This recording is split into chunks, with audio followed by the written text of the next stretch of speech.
I never had to deal with this chip before, but it looks like the problem is based on the thermal camera. It's GCN322. What is this chip? I almost got pissed off at first because she was talking to me from the top. You already repeated yourself 3 times. I understand. Let me check and see what's going on. Here we have an Asus laptop that came in for repair, and this one is like a different breed of Asus laptops with the black board, liquid metal, and all the fancy stuff. We usually work on the red boards, the blue boards, sometimes the green boards, but a black board from an Asus, rare. This one, as written by the customer, is the 2022 Asus R06 G14, upgraded 40 gigs of RAM from Newegg. Good to know. So it is a fairly new laptop. If we read what the customer wrote, laptop stopped working out of nowhere. It started overheating before the screen got turned off, and there was no sign of power ever after charging it. So the laptop suddenly stopped powering on. Before we start the video, I want to give a shout out to our sponsor, PCBWay. PCBWay is a China Shenzhen-based PCB manufacturer and printed circuit board assembler with more than a decade in the field of PCB prototype and fabrication. They offer a wide variety of services, including 3D printing, CNC machining, sheet metal fabrication, and much more. PCBWay is committed to meeting all your PCB needs. They offer quality, on-time delivery, and competitive pricing. 1 to 2 layer boards starts at $5 with 24 hours turnaround. Get an instant quote by visiting PCBWay.com or click on the link below and make sure to check them out. All right, so let's take a look at the board. We did not disassemble the board because most faults on Asus laptops I'm able to figure out just by looking at the surface. We're gonna look at the charging connector. I do not know what are some of the common issues with this model. I have not worked on this model before, but all laptops, they follow the same procedure. We have a 19-volt input, and they branch into many different voltage rails on the laptop. You have vCore, you have memory, you have VRAM, you have GPU, you have a lot of different rails on the board. So most of them, they follow the same layout where we have the input. The input on this laptop is here. That's where the 19-volt charger plugs in. And then we have 2 power MOSFETs right next to the connector. Some laptops have those MOSFETs on back of the board. Some of them, they have them more in on the board. Some of them, they have 1 MOSFET on front of the board, 1 on back of the board. It depends on the maker. So what we can do is we can check at the drain of the second MOSFET, or we can even check at the fuse and see if we have a short circuit. And Asus laptops are known for shorting out. Look at this. Look at this. We have a short circuit on the main power rail. Measure here at the drain of the second MOSFET, and we have it that short, a 0 ohm short. Even with their latest 2022 laptop, we still have short circuits on those laptops. Asus are notorious for short circuits. We must have over 200 videos on YouTube working on Asus laptops, and almost every single one of them died because of a short circuit. Now they have their latest and greatest. This one is a 2022 model, so it's a fairly new model, and still we face the same issues. Asus does not want to work on fixing those issues that cause short circuit. Let's change the color of the board. Let's upgrade the CPU. Let's upgrade the GPU. And we sell it as a 2022 model. Customer uses the laptop for a year, 2 years maximum, and the laptop fails. Why? Short circuit. Engineers, they only have one job to do. One job. To make sure the design of the circuit is good, and they fail. And people rush and run to stores and buy Asus laptops. What we're going to do is inject voltage, and we're going to see where that short is coming from. Most likely a DR MOSFET or some capacitor on the board, or I do not know what else could be wrong with this board. I have not worked on this very specific model before, but we're going to figure it out. All right, so let's inject voltage.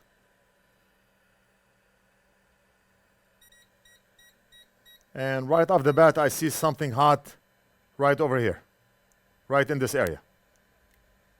What exactly is getting hot? I don't know. Is it front of the board or is it back of the board? I also do not know, but we're going to figure it out. It could be back of the board because heat looks diffused. I see a lot of capacitors in this area. Right there. A lot of capacitors. How can we figure this out? Alright, so I took a few minutes to remove that board. I asked Big Boss to remove the board because I believe heat is coming from back of the board. Heat looks diffused under the thermal camera, and I know if we have a short on any one of the capacitors, the heat spot will be very sharp. But in our case, heat looked diffused. So it only took us a few minutes to remove the board. And heat was coming from this area here. We have a bunch of capacitors. If we flip the board, I see more capacitors on the back. So what we're going to do is we're going to measure capacitors on the back, and we're going to try to narrow it down to a specific faulty component. Most likely a capacitor. And if we look exactly on back of the board, we see this. Now let's take a look at the thermal camera again and see if that heat spot looks sharp or still diffused. You have to know your thermal camera. You have to know when heat looks diffused, when the heat spot looks sharp, when you have minimal heat, when you have a lot of heat, and this only comes with practice. Jump over to our thermal camera and let's inject voltage at any one of the two caps that we found on back of the board. Most likely one of them is shorting to ground. So we're going to inject voltage at cap 1. And look at this. Oh, it looks like the problem is the chip and not the caps.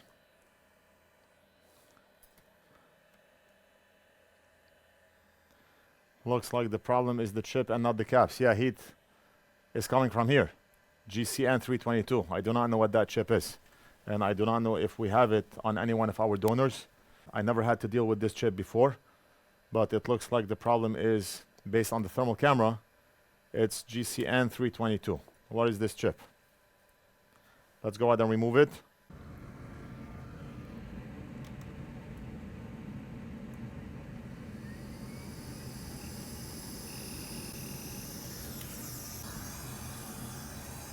Let me measure the caps one more time quick in resistance mode. We're gonna measure from here to here, and we are reading 0 ohms. From here to here, we are reading 0 ohms. And if we go to diode mode, just for confirmation, that's short. And the short looks like it's coming from the chip.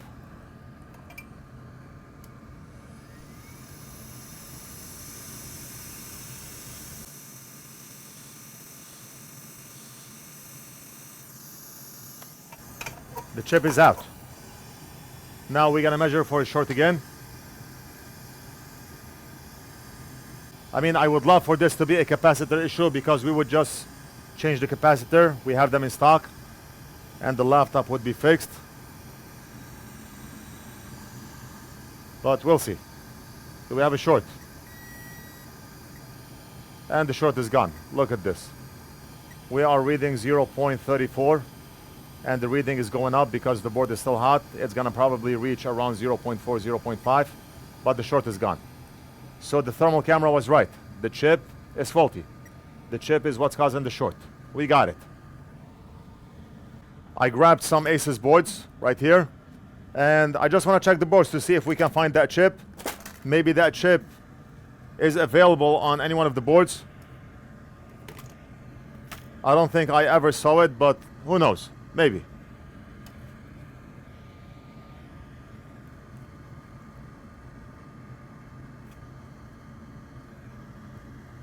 I'm gonna look in the same area just as a start. But this board is totally different, so it doesn't have to be in the same area.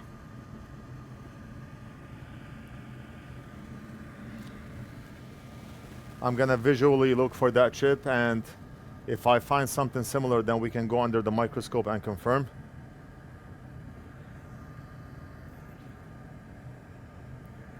And I don't think we're gonna find a similar chip. Like I said, I never seen that chip before on any of the Asus motherboards. But of course, I do not memorize every chip on every board, so I do not see anything on that board. Let me check a different style board from a different year.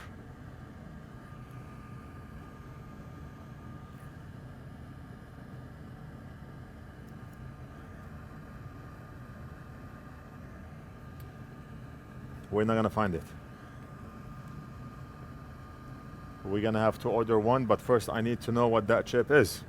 Can you look it up? Look up the name and see if you can find it online. I'm gonna look for it also. Most likely it's a coding specific to the maker, unless somebody has any information about that chip. And nothing on this board. Let me check a different style board, which is this one here.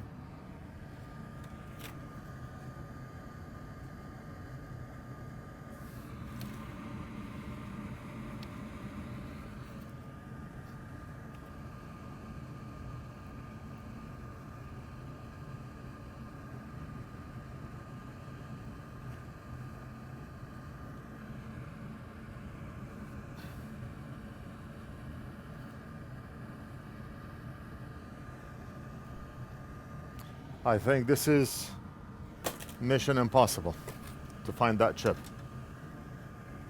And we have a customer, just a minute. Hello, how are you? Good, how are you? All right, what's going on? My dad sent a graphics card here and it was received in August. Uh-huh. And August. checked it a few times. I'll check for you. Do you have the ticket number? Yeah.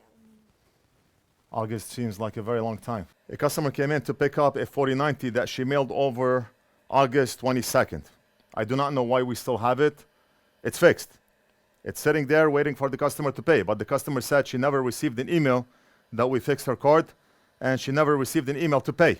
I went to check, and she's right. Sometimes things like this can happen. We have an overwhelming number of devices, and we have an amazing system that keeps track of everything, but it slipped. That card slipped. I told the customer we do not do it on purpose. We do not just keep it on the side. We rather that you come and pick it so we can get paid. If every device I want to fix put on the side and we do not get paid for it, then why have this business, right? The customer understood, she paid, and she picked up the 4090. I gave her a discount also because it took such a while, but that card was fixed and just sitting inside. How it happened, I don't know. Whenever we are done with a device, we write down the ticket numbers, and Dolly is the one who takes the ticket numbers and email customers that their device is a fix or no fix, and to make a payment so we can ship back their device.